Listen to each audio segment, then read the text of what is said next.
À 30 secondes, chef Lager. Reçu. Noir complet dans la cabine de l'avion. Quelques centaines de mètres plus bas, le territoire ennemi.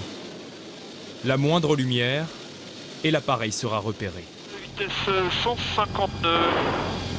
Ces hommes font partie des forces spéciales parachutistes, l'élite de l'armée de l'air.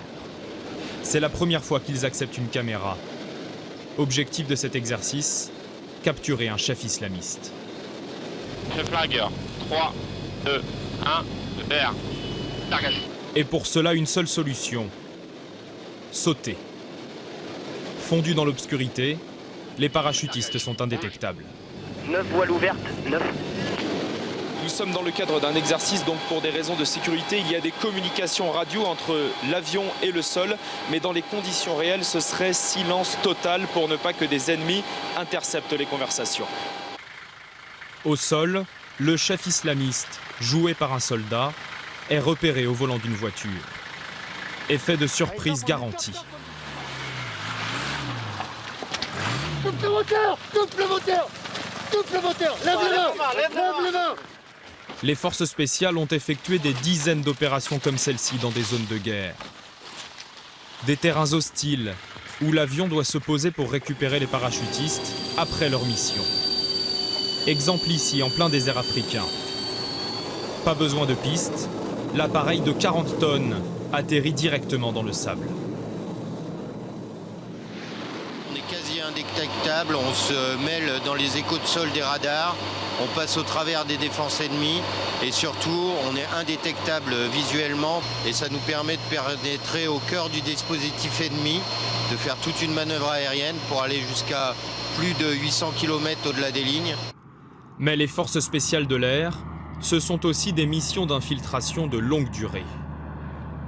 Elles commencent par un parachutage, ou encore une fois, avec un atterrissage tout-terrain.